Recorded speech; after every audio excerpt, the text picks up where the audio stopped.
ombi linamhitaji Yesu. Kwa hiyo tunapojifunza faida za kuwa na Yesu chomboni, unaona kuna mambo mengi tutagusa huko kwenye somo hilo kama tutapata kibali cha kuendelea huko siku zijazo, lakini leo tutajifunza kipengele kidogo tu. Faida za kuwa na Yesu chomboni. Marko ile sura ya 4, tuanze na ule mstari wa 35. Tuanze na mstari wa 35.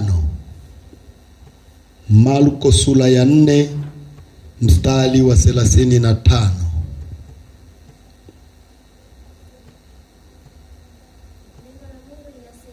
Ndiyo. Marko, kitabu cha Marko mtakatifu sura ya 4 mstari wa 35 inasemaje? Siku ile kulipokuwa jioni, akawaambia, na tuvuke mpaka ng'ambo. Wakauacha mkutano, wakamchukua vile vile alivyo, wakamchukua Yesu vile vile alivyo katika chombo, na vyombo vingine vilikuwako pamoja naye. Ikatokea dhoruba kuu ya upepo, mawimbi yakakipiga chombo, hata kikaanza kujaa maji.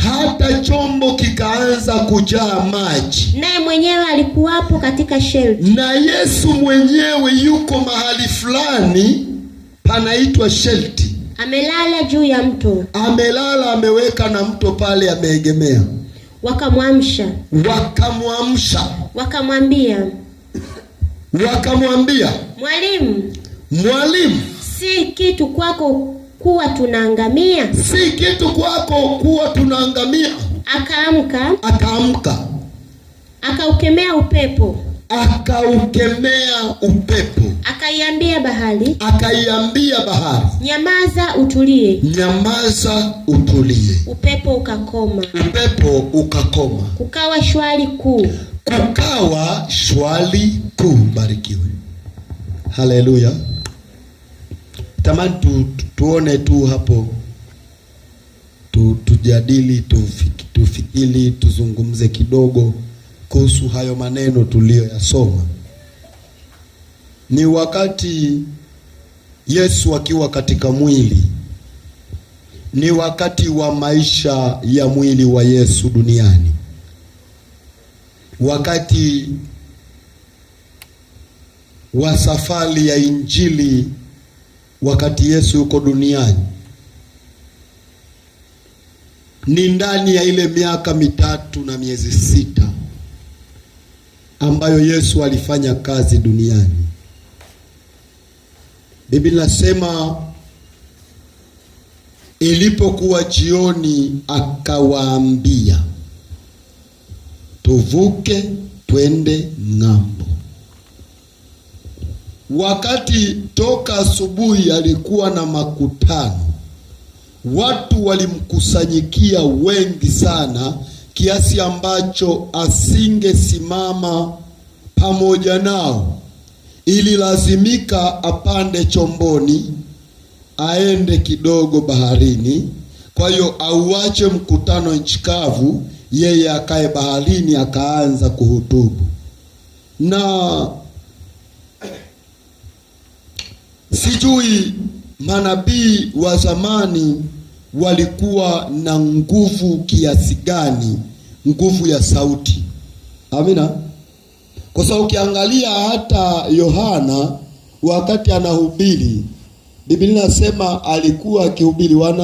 Wenye wameandika historia ya vitabu vya Yohana wanadai kwamba Yohana alikuwa na uwezo wa kuongea hapa wakasikia phantom. Yaani akisema tutubuni, ufalme wa Mungu umekaribia. Phantom kule wanasikia. Kwa watu wakamwendea wengi.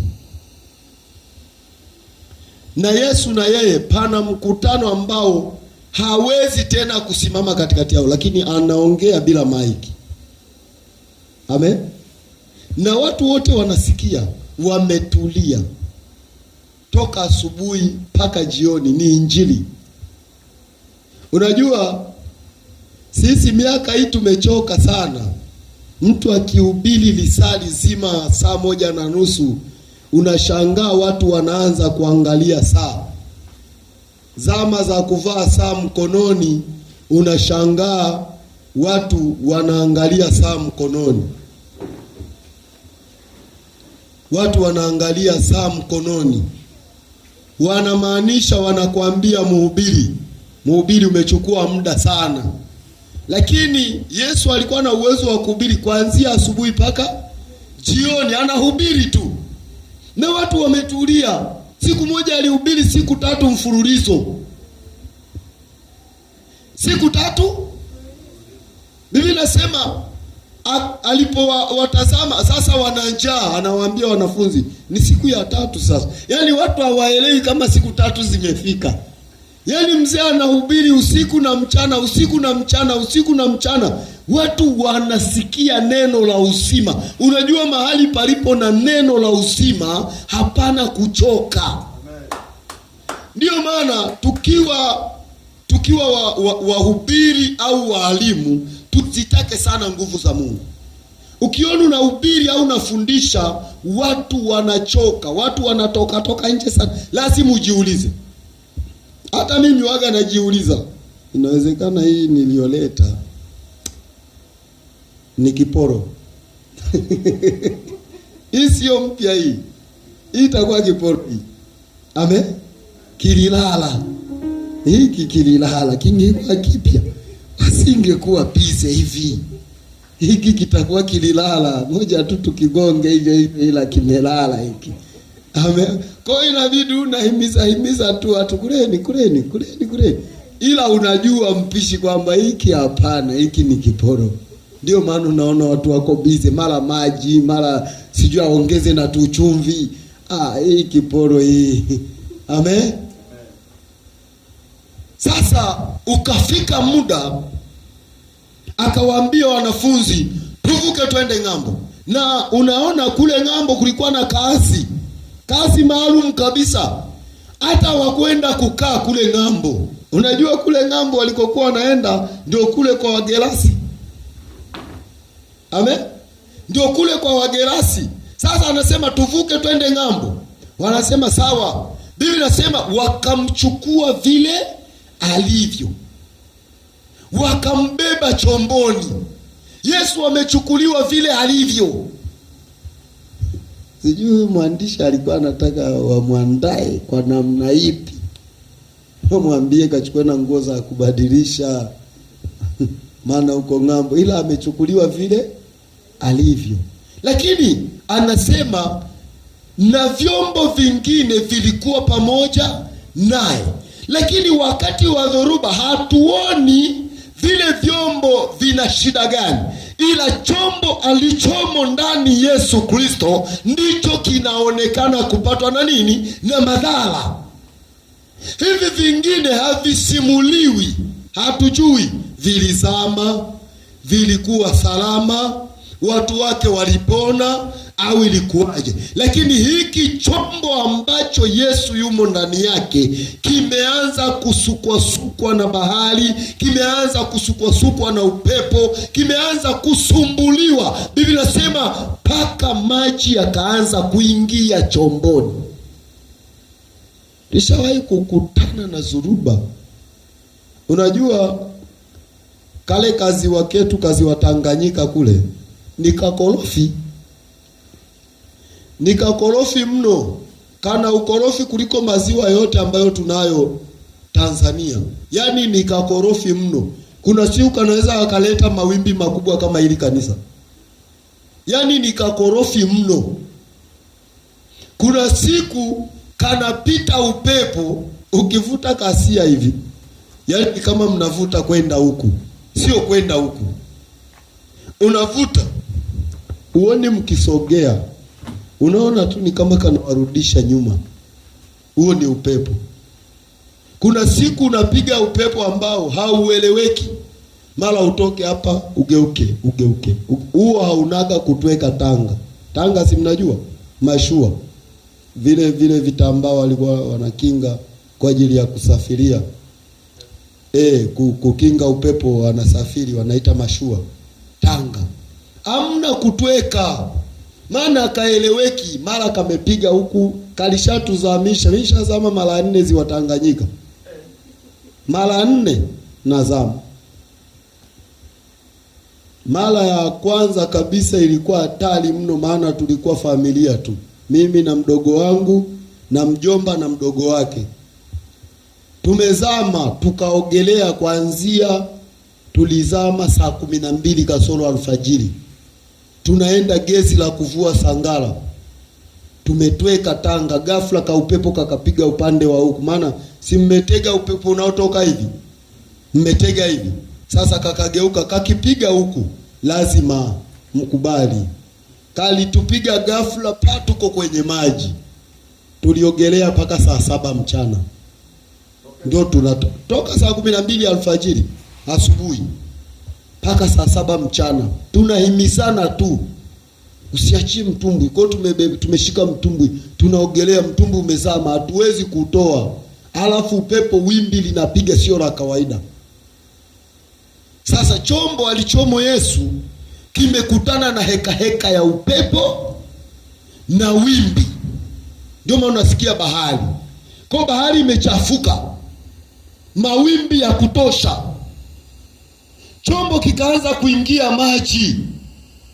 Wakaenda, Yesu amepiga usingizi. Biblia inasema amelala tena kwenye mto. Kaweka na mto hapa, hana shida. Tunazungumza maisha ya mwili wa Yesu duniani.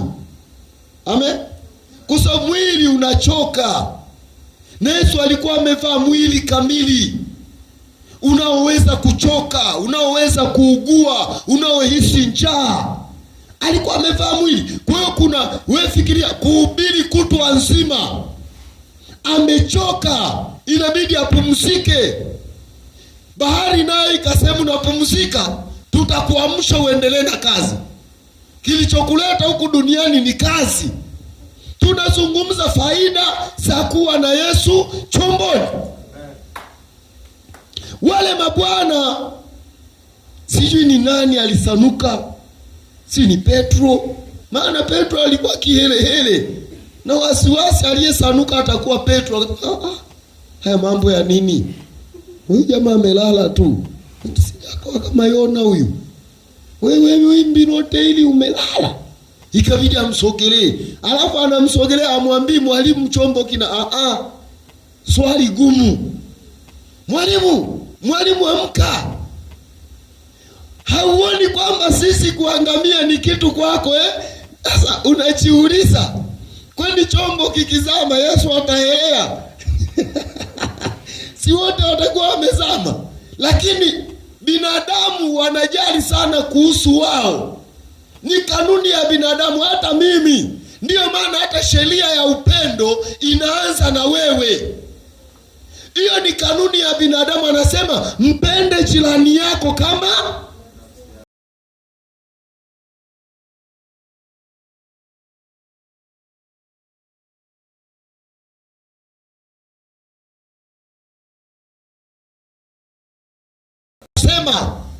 kama kuna mtu anaenda vibaya na unataka kumrudisha njiani, lazima ujiangalie sana, usije ukao unamrudisha akakuvutia huko.